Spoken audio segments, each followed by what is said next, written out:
In the summer of 1979, my aunt, Liang, who was only 12 years old at the time, and her four siblings and her mother lived in Saigon, Vietnam, after the Communist forces from the north successfully took over the south back in 1975. Many of its citizens tried to leave by small fishing boats, which saw hundreds of people waiting outside these boats and who were willing to give up everything that they had for their freedom.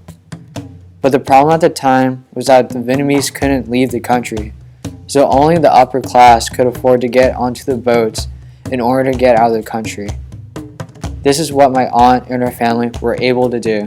You just pay, like, I remember, I think my mom said it's like 79 bars of gold for each person. So there's six of us, and it was just the owner of the fishing boat. It's a small one, and so he organized everything, and then you pay up front, and then that day, that time, you have to be there, at the shoreline, and then he pick us up. Given the dire circumstances, many of the escapees needed a cover-up story so that they wouldn't be caught by communist police. Leanne and her siblings didn't know that they were leaving until the day of their escape and were told that they were going on vacation. Their mother took those safety measures in order to keep their plan a secret from neighbors who could have reported them to the communists and have them thrown into prison. We have no idea because they don't want people to know, the neighbor or other people that know. And then if they know, they're going to try to stop or make us pay more or whatever. So it was really secretive.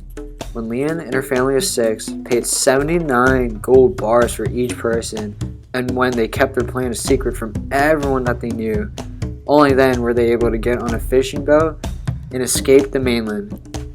After that point is when the suffering began. There's many families, so I think it was total of 570 people. It was like really packed in. Like, imagine a sardine can, and it's like 20, 30 in a box.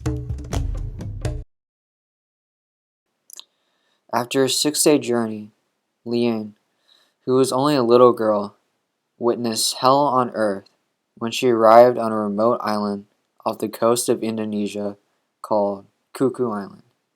There, she experienced the most horrific 2 years of her life because she saw how brutal human nature really is and how seeing people dying was a new normal.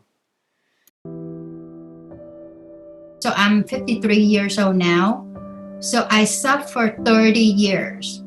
So it's like a person that going to war and they have the post PTSD? Yeah. So I had that for 30 years. So I literally can see everything at night. That even I use the restroom, I come back exactly where I left off. I would cry up to my, I just couldn't cry anymore. So the plastic go up to, they bring the body and the body float down, and then you drink the water from the pond and people are sick and die left and right. Baby cry and die right there. So it was really, for that age that you see people die every day, and fighting over food and all that, it's a very big thing, so it's affect me. It was horrible. It's like I didn't kill anyone, but yet it was just, you see so much at the young age, it affects you, I don't know, till you die. It's just really, it's just bad experience, yet is a very it make you appreciate life, it make you stronger and grateful, You know, those are the things that I learned from this, because I have my own family, and my husband helped me a lot, my family, and also try to look at the positive side outside the box, like, yeah, I've been there, see all that, but here my kids are like now. That's my helping me to overcome that.